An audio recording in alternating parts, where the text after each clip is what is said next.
Broader markets may be sleepy, but we have some individual stocks that are wide awake and moving. Let's get to the adrenaline king, our markets master, Ryan Blastelica. Hello, Ryan. Hello. All right, let's kick it off with Cisco, up 2.5% today. Big action in the tech sector.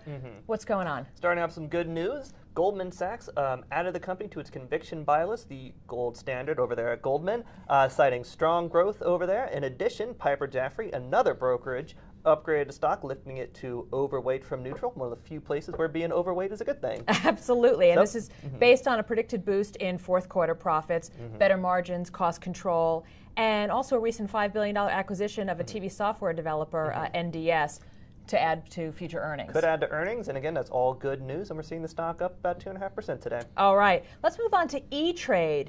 Now, there's been a lot of executive shuffle going on there. Shares are up today 6%, but they've recently experienced kind of multi-year A lot of weakness lows, over the past months and so forth. Essentially, what happened was they ousted their old CEO. They hated this guy, and this is sort of a relief rally today. Tell it like it is. Yeah.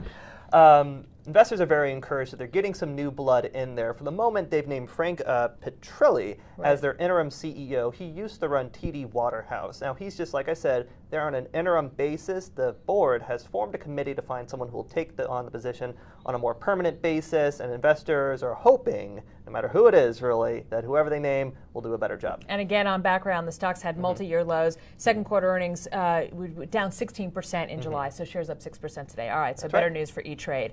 Let's move on to beauty and beverages, two of my favorite things.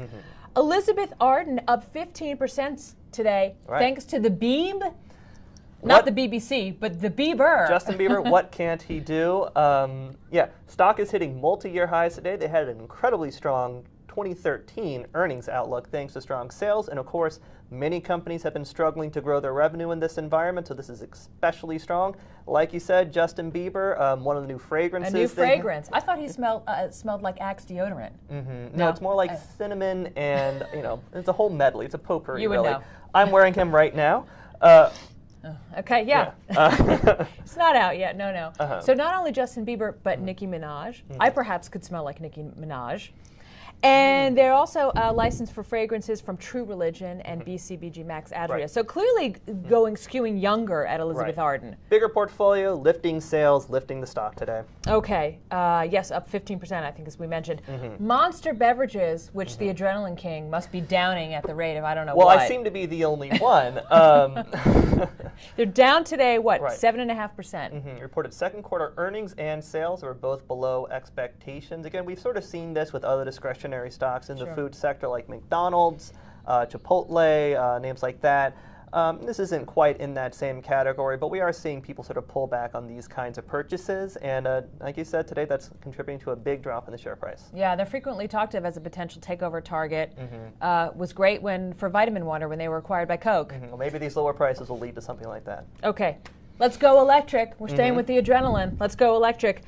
U.S. battery maker A123 makes batteries for the electric car, if you're wondering who killed the electric car, like that documentary. Anyway, I digress. And hybrid cars, they're up 3% today. Now, they got a grant from the Obama administration, but now that may end up helping the Chinese? Right. Well, basically, a Chinese auto parts maker stepping in saying they want to take a controlling interest in the company. Not official yet, but it looks like it might be going that way. Now, A123 is a very small company. It currently trades for about 56 cents a share. So very cheap. And so the rise that we are seeing today is really only like a move of 1 or 2 cents. But yeah, good news there that they are getting a lifeline. And of course, it's enough for me to wear a tie covered with little cars and trucks. God, you're good. Yeah. Which one's the electric car here? This one right there. Okay, that one right there. Yeah. All right. Best Buy. Now, we're following the story. Reuters saying today, Richard Schultz, of course, the founder, has been trying to take this company private. But now it looks like some of his potential PE partners are getting a little skittish. Yeah, they don't necessarily think that the company is their best possible buy, one might say. Again, like you said, a lot of PE firms have been approached. Do you want to help take this country private? They're not quite sure about the plan that's been submitted, so they're skeptical. They're staying on the fence. And we are seeing the stock go down a little bit today. It has risen in anticipation of some kind of deal. Yeah, down about 1.5% today. Yeah. Okay, let's go to Big Market Monitor and see what's Let's going on here. indeed. 3 red arrows, but we're basically... Well, red arrows, but not But that much. There's no. nothing going on today. No. But of course, nothing is the new something. We're still hovering around 3-month highs on the major indices. S&P is a little bit below 1,400, which is a level we've held for the past couple of days. Basically, we've risen for 4 straight days. There's no real reason for investors to keep pushing us higher, so we are seeing just an expected sort of little like edge lower. Now, it's not dramatic by any means at all, but we are just slightly lower on the day, just following those gains. Okay, Ryan Blestelka, he smells like Justin Bieber, and he has cars on his tie. Ladies. Anyway, take that for what you will. Follow us on Twitter at Reuters Insider, and please check out our Reuters YouTube channel. That is Reuters.com/Reuters TV. I'm Lisa Bernhard. This is Reuters.